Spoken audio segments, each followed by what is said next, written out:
Let's see. Do I have everything? I believe I do.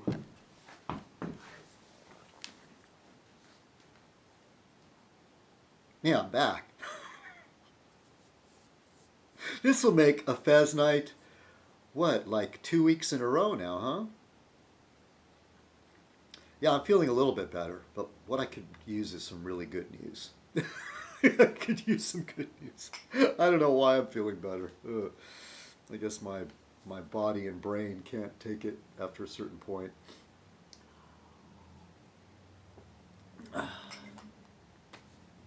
No, a lot of great men suffered from depression. Abraham Lincoln. Yeah, Jeff, I know how much you hate Abraham Lincoln. But he was a great man. I think most Americans would agree. God, it reminds me of this. I wish some of you would. There's this great movie, and I forgot it was like called the Confederacy of the United States of America, the Confederacy, something. It depicts a fictional history where the South had won, and it's very funny and very insightful. But anyway, and Winston Churchill, which he referred to his depression as his black dog. So for me, maybe not everybody gets it, but I will say to refer to my black dog.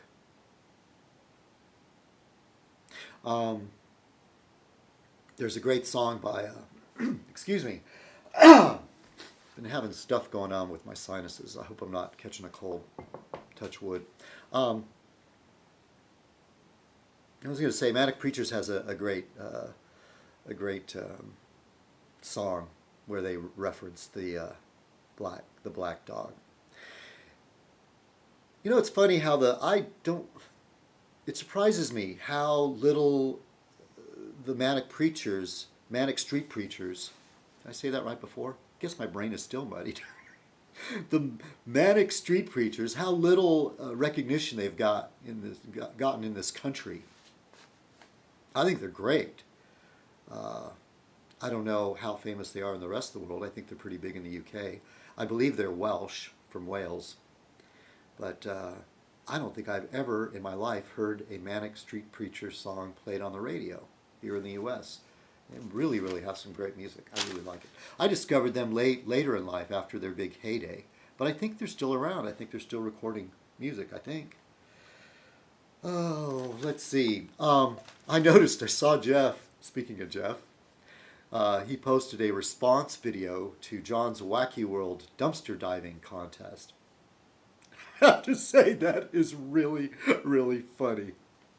Really funny. Well, I decided, okay, maybe it's not the same as actually submitting a video, but I think I would like to participate in Wacky John's dumpster diving contest in a small way. So I went through the back alleys, and I'm sure, does it really have to be a dumpster? I mean, what I do is I see stuff in the alley, and I take it home. I guess that's technically not dumpster diving. But this is all cool stuff that I found in the alley, okay? I found this clock. It is amazing why anybody would throw this really cool alarm clock away. Interesting design. Maybe they just thought it was tacky. I think it's really cool. I found this set of bongos in the alley. Threw it away. I did dive into one dumpster. I found this cool mortar and pestle set when I dived into a dumpster. Let's see. This was just left in the alley the other day. This really cool brass bong, which I really, really enjoy. If you're ever in need of a really portable tripod, this is really cool. Why somebody threw this away, I have no idea. I'm trying to figure a way to modify it so I can stick my smartphone on it. Okay, it's an iPhone. A cheap-ass iPhone, which I got for 18 bucks when I renewed my contract because it was used. I keep having to explain myself because people go, well, you're hating life on money. Why do you have an iPhone? It only gets 6 gigabytes too. I know it's bad. It's bad. It's sort of like the guy that, or those, those urban types, quote unquote, which is a code word for black people that have that don't have any food in the refrigerator, but they have a brand new smartphone. Oh, let's see. What else did I get? Am I boring you guys? I got this cool. I found this cool brain. Look at that. Isn't that awesome?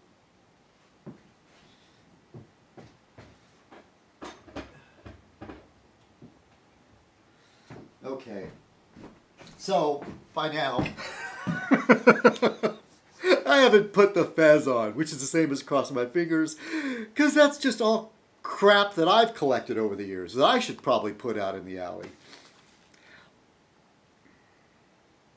Anyways. All right, time to don the Fez. Greetings, fellow citizens. This is citizenkong, and welcome to another Fez Night. Tonight's Fez Night shall be called Catcher in the Fez. Let's maybe go make some more tea. Yeah, hi, Sammy. Yeah, one of these days we'll have another Gin Fez Night. Maybe when I truly have something to celebrate, we'll have a Gin Fez Night.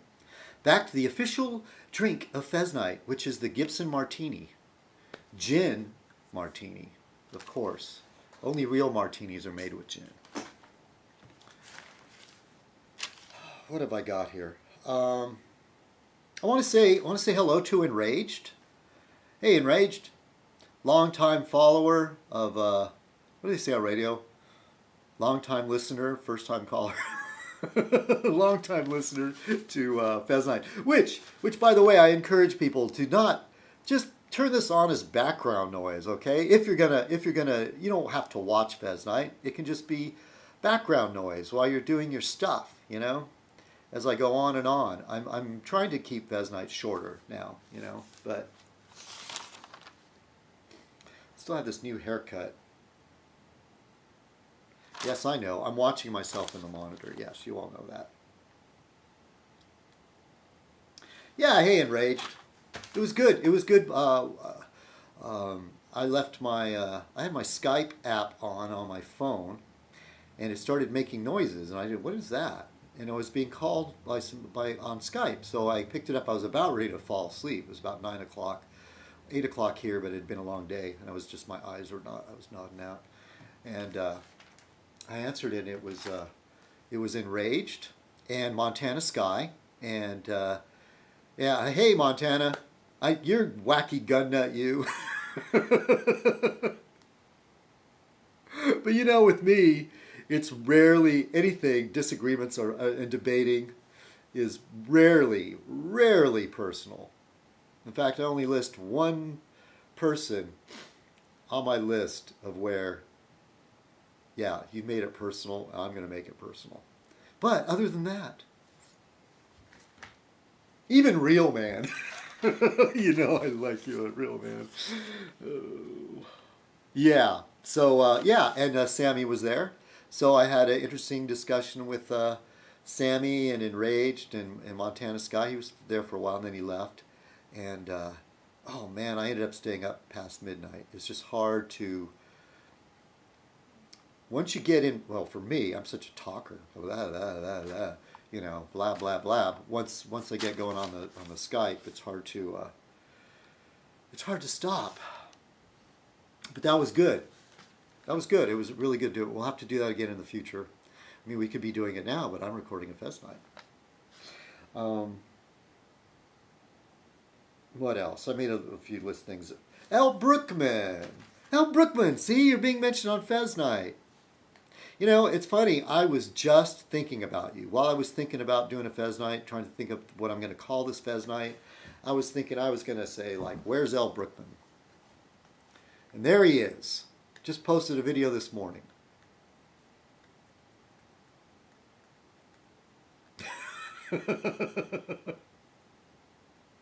We miss you, man. Even I miss you. Sorta. But you got mentioned. I don't know why you included that hamhead in the list of all these wonderful people on YouTube. You know, it's one of those things. I try not to do it, but it is so hard. I try not to do it, but it's so hard when you see one of your friends, you know, palling around with one of your hated enemies, and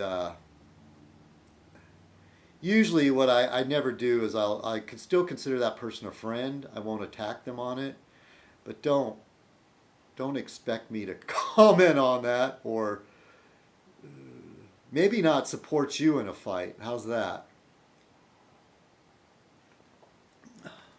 I know it's difficult. It's difficult because you know, there's so many people that, oh, I don't like this person, I don't like that person, and I'm friendly to a lot of those people.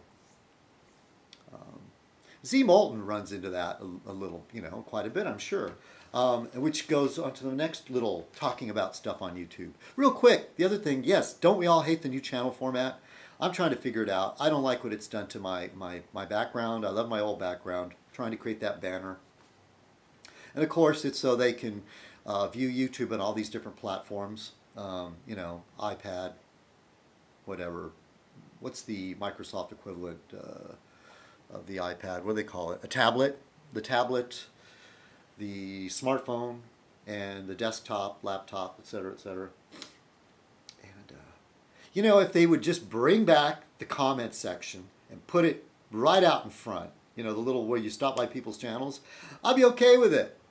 Okay, I'd be happy again because that's what made YouTube really good. Al Brookman was talking about how YouTube seems to be dying, and you know, and then we came here and we were looking for an arena, you know, to show our talents or whatever. To go, hey, I'm here. You know, mainly that's for me. I needed some sort of outlet, you know, for all this stuff that runs through my mind, and but for me, what really killed YouTube was the whole.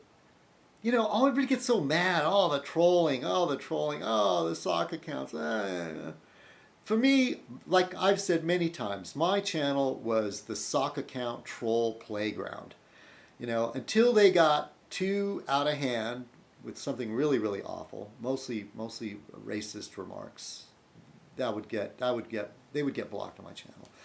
Or if they attacked my friends too much, usually I'd let these people fight with my friends on my channel, but that's not good either. So I was starting to learn to block somebody if I saw them really fighting with a friend of mine.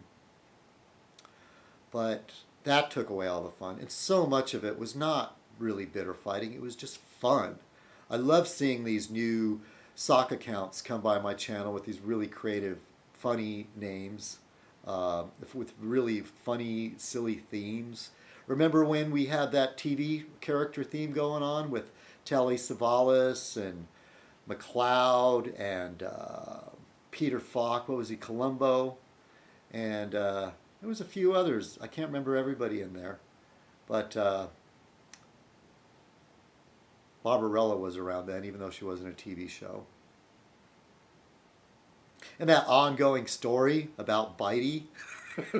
Any of you remember that? No.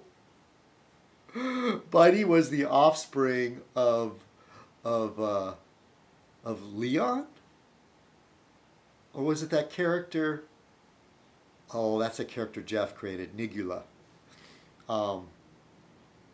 Anyway, that was just one small example of the crazy ongoing themes of crazy stuff that used to pass through my channel on other people's channels. I was just talking to Scott Barfly Brooks of how much fun that used to be.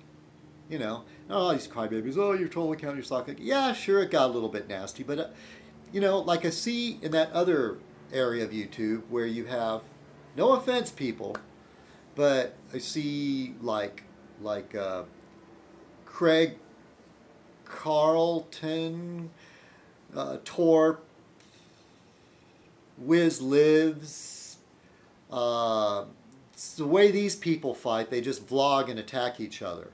But the way, and me not so much, but the way we did it, yeah, of course I was involved, but the way we did it was creative by creating these satirical, sometimes very mean-spirited channels, but they would He would have a funny background and a funny theme and a funny at least there was some creativity, just not full on going on the camera and saying mean things,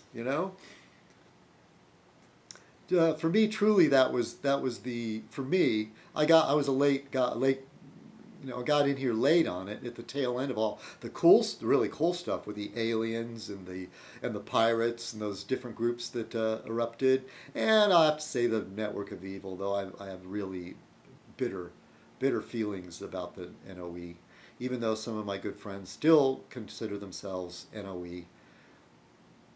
I don't. Anyway, getting back to Z Molten.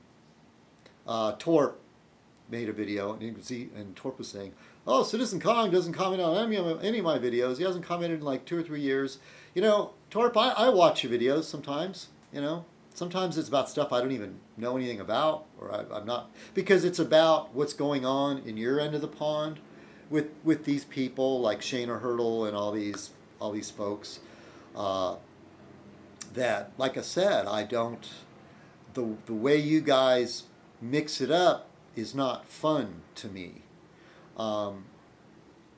So I've sort of got a little bit involved when Craig Carlton was attacking Cat Riley about something that happened on Skype, and I stuck my nose in it because I just saw it as really just bashing on a woman, And then it started that was kind of cool, the whole, and we all know Monk is a misogynist, yes. Just watch any of his videos.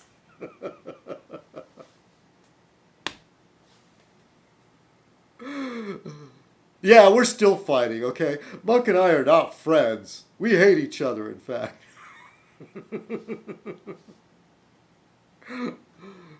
You see that?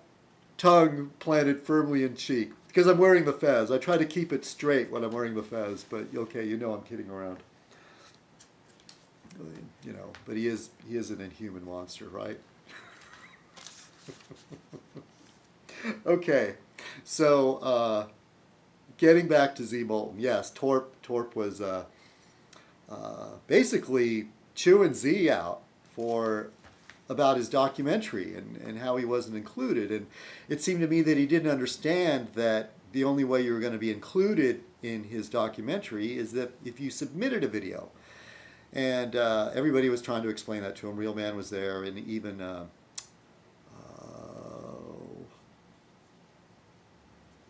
I'm sorry, I can't remember your name, but Timmy used to call you Agent 99, and explaining it to him. And I've tried to say, I've met Z Molten. Riley telling her that Z Molten's going to try to bitch slap me or something. I've met Z. He's really a good guy, not a mean bone in his body. And if you're attacking him for taking sides, he really doesn't. He observes, and it's none of his business from the way he sees it whether this person is fighting with this person. I understand. I just went through that with you. And I know it can be kind of difficult to see. I consider him a friend, and I see him, being jovial with one of the people that I dislike. But the thing is, I've met him. The guy has no animosity to any of us here on YouTube, except maybe one. But I think everybody has animosity towards that guy. I won't mention him. I'm pretty sure he's no longer on YouTube. He might even be in prison or something. But and how could anybody like and support that guy? I'm not going to say, but I know, isn't it awful? Who is he talking about? But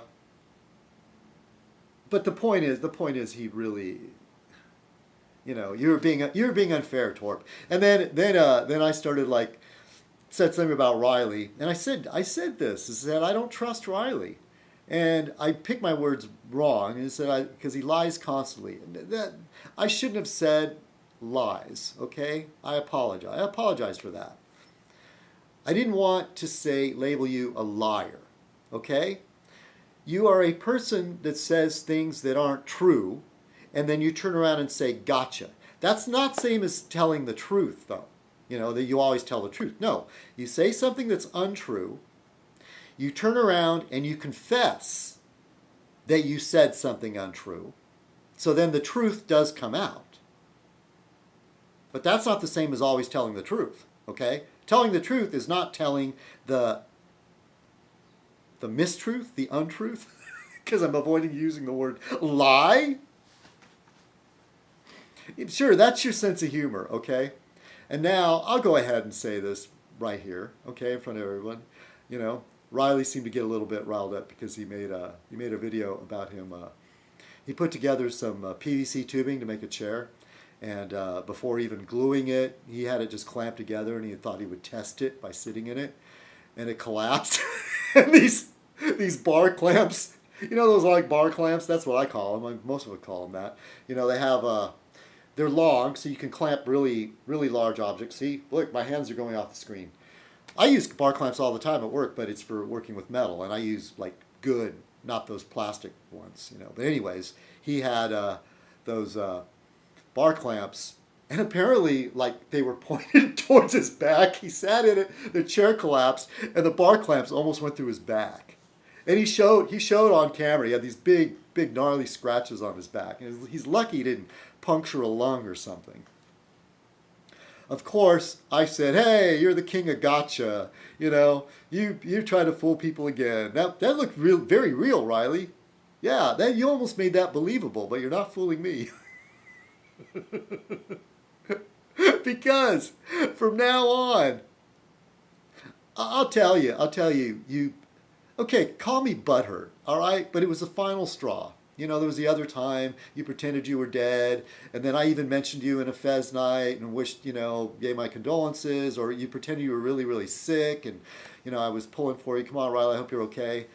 Playing on people's feelings like that, pretending that somebody's dead or dying, I'm sorry, man. Maybe that's an East Coast thing, but I do not find that funny in one bit, okay?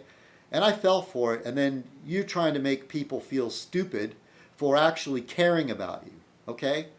But I got over it. But you know what really was the last straw is when I sent you a Fez, and then at some point you started like saying that you're getting on your treadmill or your bike and you're watching Fez Night, and I know you don't like Fez Night. I know you never did. And it's not for everybody. In fact, it's just a bunch of bullshit. It's just me sitting here talking to myself, you know, to my screen. And you're like, oh yeah, no, I watched it. I got through like, you know, 45-minute Fez Night. And he goes, oh, I'm watching it. I'm still watching it. And later he goes like, ha ha, I wasn't watching Fez Night. I don't like Fez Night. And I thought, and me, such a gullible, naive person that I am, I go, well, that's real nice. The guy's actually watching this, you know? I mean, somebody that puts himself through the ordeal of turning this on and listening for a few minutes. And then he turns around and does that. And I said, shit, man, from now on, anything you say, anything you do, I'm going to say you're pulling a gotcha. I don't care what it is. When you really are dead, when you're officially dead, I will post a video saying, and I mean dead. Dead, dead, dead. Buried in the ground, cremated. You know, the obituary is in the newspaper. There's no way, you know, if I was rich enough, I could go and like fly back there and poke a needle in your body to make sure you're really still alive. And I'd go like, Riley did it again. He got you all. You're all fooled. I don't care. And you actually think it's because I'm paranoid? No, it's me trying to wind you up. And it's worked. It worked, Riley. You know, and Jeff too. You know, when people turn the tables on you guys are all like, oh, it's water off a duck's back. But when somebody does it to you, so look, this whole thing about, oh yeah, it's all harmless and everything, and you know, I can take it. Bullshit, nobody can take it. People take it in different ways. Okay, true. But anyway, I just had to say that. And now I blew it now, because from now on when I go like, oh, Riley has something like really, and we know it's serious, and we know it's true. Like his son graduating from the academy. And I'd be like, gotcha, that's not really your son, but I didn't want to go there with that. Okay, I could have. Yeah, look at you pretending your son's out there. That's hilarious. You got us again, Riley. You're the king of gotcha. So, anyway, congratulations, Z, on that great documentary. John's Wacky World said that I was in it 14 times. Well, I did not count how many times I was in it, but I did make like at least 5 or 6 submissions, if I'm not mistaken. But man, Z had a whole list. He had like 20 different ways, different ideas, categories to submit in. And I wasn't going to offer submission in every category because I was like, oh man, he kept adding new ones. I was like, oh man. And it actually was very watchable, even though a lot of the people in there I wasn't familiar with, but it was fun, waiting to see who's in there. I remember, I saw Wacky John in there, and Riley was in there. I can't remember who else, but it's people I know, people that submitted. Sorry if I've forgotten anybody. I want to say congratulations to Trisha and Gordon on your oncoming film project. Trisha is involved in the storyboard, and I took film class. I know what a storyboard is. It's really cool. And in fact, I've seen a show where they showed us the Alfred Hitchcock, I think one of the famous storyboards. I remember watching a program, they showed the storyboard for North by Northwest. And a storyboard is like a long comic strip, okay? And it is scene by scene by scene, camera shot by camera shot of the entire movie in the order that it's supposed to appear. Then later you might mix it up to go do your shoots and all that, but basically it's pictures depicting the camera angles, who's in the scene, et cetera, parts of the story. And when I was taking, video making, I said, you can't start your video till you make the storyboard. And for Alfred Hitchcock, completing the storyboard was all like, to him the movie was finished.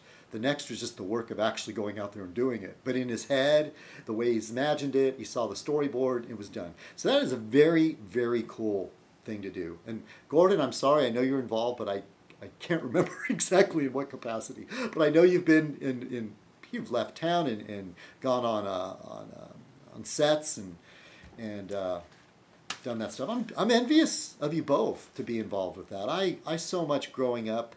That's why I went to school in LA. I really, really wanted to work in the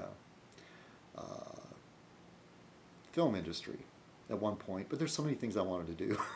When I was little, I wanted to be an astronaut, then I wanted to be a school teacher, and then I wanted to be a scientist, and then I wanted to be an actor, then I wanted to work in radio. See, my problem is, people that are the lucky people, I don't know if it's luck or what, but it's just knowing what you want to do since you're a kid and you're focused. I want to be this. I want to be a fireman. And just working towards that without any divergent things. That's good. I'm envious of that. I know for a lot of us creative types, it isn't that way. We go in different ways. But I know that Trisha and Gordon have their hands in a lot of different, their spoons in a lot of different pots. Is that the way the expression goes? And that's the way it is with creative people. Usually, right? I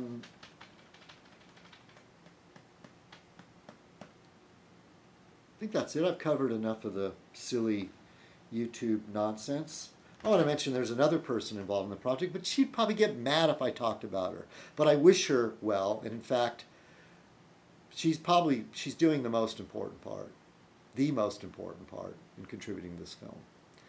And yeah, bar none. I had a film teacher. We said, "What's the most important part? Making a film. What is it of a movie, a film? What is the most important part? And if you don't have a script, you don't have anything." You don't. You could have a great budget, you could have great stars, and all you're going to do is have a big flop, a piece of crap on your hands. Whereas you could have a no budget, no actors that you're familiar with, and a dynamite script. Then secondly, you need competent actors. You need competent whatever. They have to be competent. Hold the camera steady, whatever. Know how to focus. Yeah, but the script. That's the central. Not to diminish anybody else's job, okay, in the project. It's a team. Everybody has to work together. Should I just touch on news a little bit? I don't really care. It's all depressing. I'm so depressed I lose interest in other things. I really do.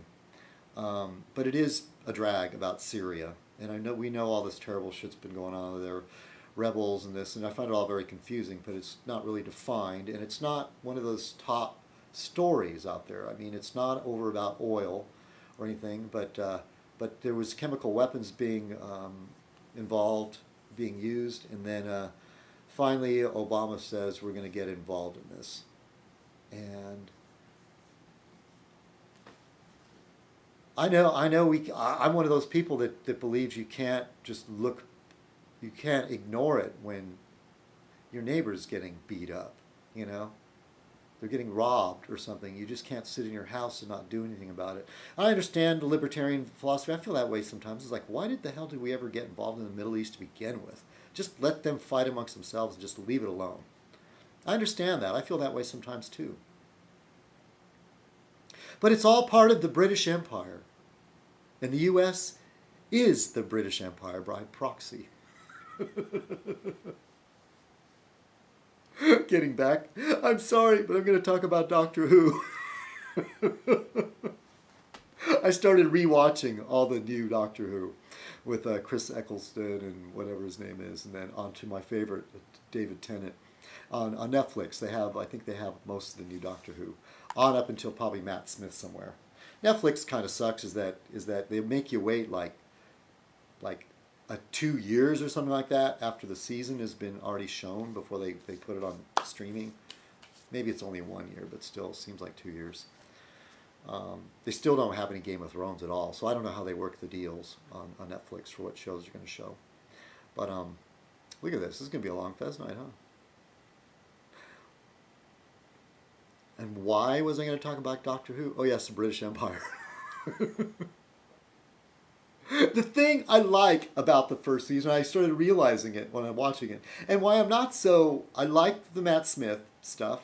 I just adore Amy Pond. What's her name? I already talked about her before. The redhead, the Scottish redhead.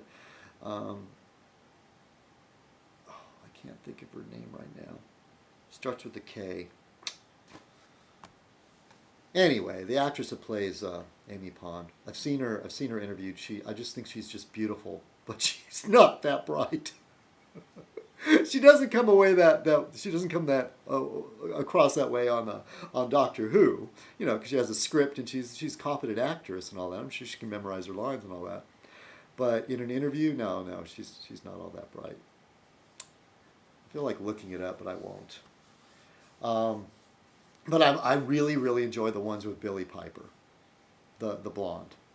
And there's just so much heart-tugging. I mean, the new Doctor Who is so much more sentimental, and not so distant. And he truly seems to love human beings. And I just think by bringing those things to the forefront, not that those things didn't happen in the old Doctor Who, but it's become more part of it. And it's not such a kid show. It's aimed at adults a little bit more, but I think kids could watch it. I haven't seen anything there that I wouldn't want a child to see, even though most of it, they might get scared. The monsters are scary. It was really funny what John Cox said about his brother said there was a Cyberman on High Street, and how he freaked out.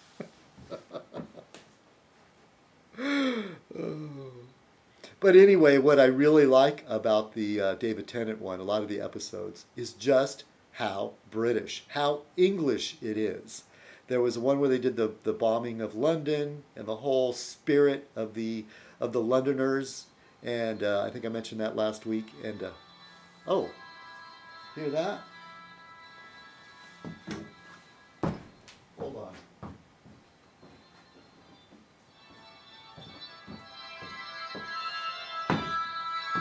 That means the dryer stopped. So it's good for you that I'm going to wind this up. Sorry. It's been so long. Ha ha. See, this is what you get when I'm feeling better and I post a Fez Night. So, yeah, there's so much references. There's another one, I haven't seen it yet, where the Winston Churchill's there, and somehow they get involved with Daleks fighting basically on the side of the British. And the cool, it's like the Dalek even has a little British flag, you know, on his whatever. It's on him, the Dalek. Can't want to say on his head, but anyway. In fact, I found this really, maybe Monk found it first, I don't know, but I found a really cool graphic of a Dalek. It's like a propaganda war poster sort of thing. In fact, I put it as I wonder if you would be able to see this. Put it as a wallpaper on my phone. Nah, can't. Oh, there it is. See, look, there's a Dalek. See, there he is. I think it's really cool. Yeah, I'm such a nerd. But anyway, yeah, there was other ones where they went back in time and saw Queen Elizabeth being coronated, and I mean, it was that time period. It's just, I don't know. I like that. I was rewatching. I go, that's what I found so interesting of this. Beyond that, plus I like the way David Tennant portrays the Doctor. I do. He's not. He doesn't seem quite as silly as Matt Smith. But Matt Smith did don the fez. NSA. This thing about the eavesdropping on our stuff. I mean, that pisses me off. Okay, I consider myself a liberal. And when George Bush, wasn't this happening before? I remember there were talks about, you know, during the Bush administration, about the government looking into emails and the whole Homeland Security and relaxing the laws on wiretapping. And the left was all up in arms about it. Now, granted, this time around, back then, it was the conservatives that would say, well, if you're not doing anything wrong, you don't have any, why should you care? You don't have, you only have to be afraid of them eavesdropping on you if you're doing something wrong. And now, because it's Obama, the right is all upset with him. You know, well, where were these people when Bush was doing it? I say I'm upset with Bush. I'm upset that it's happening now. And I'm upset that certain Democrats are spineless or whatever. I don't know what their motivation is to show support of this. If I'm not mistaken, God, I want to get this wrong. I don't want to name names and be wrong, but I know that there's three. One of them's a woman. Three prominent Democrats that were more or less supporting Obama on this. And they shouldn't. They shouldn't be doing this. And somebody pointed out, I think it was an article on Slate, how under the guise of war, you know, and I've talked about George Orwell before, you know, under the guise of war, I know I was talking to somebody about it. Maybe it wasn't on video. But the whole idea of having constant war, you know, to keep the people in check. Because they can get away with these things. They can say, we're going to spy on you, we're going to do this because there's a war on. And so they put these powers in place to spy on their own people, you know, to catch, you know, the traitors, etc. And so this organization is in place, like Russia, the KGB. And it starts out all good, you know, it's part of national security. But then the powers that be use that to go after people that are speaking against the government. And that is truly un-American. The idea of spying on our own citizens is un-American. It should not be tolerated. And I don't care who the fuck it is, whether it's Obama or, one of my favorites, FDR. Look, it's gonna happen. I know that. But nobody should say it's okay. They should be taken to task for it. The same way I feel about torture. I am against torture. Waterboarding is torture. Anything that has the name torture to it, like Chinese water torture. It's torture. I'm against it, but I know it's going to happen because people get so desperate they'll try anything. And the thing is, as I've gotten older, the way I say it, because you get more cynical, you get older, you become less idealistic. I say, if somebody is being captured, a terrorist or somebody, or a suspected terrorist, and they torture him to get information, it's going to happen. But if we, the people, find out that was happening, we should not approve of it, and we should punish the people that did it.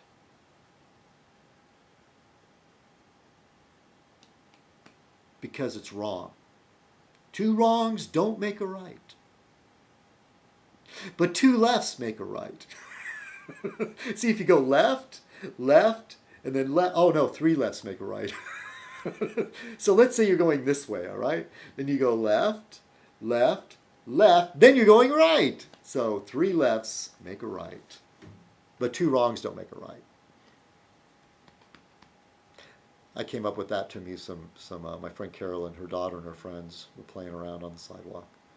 And I don't know how that came up, but I came up with that. Yes, three lefts make a right. They're all like, huh? And they're walking and trying it out.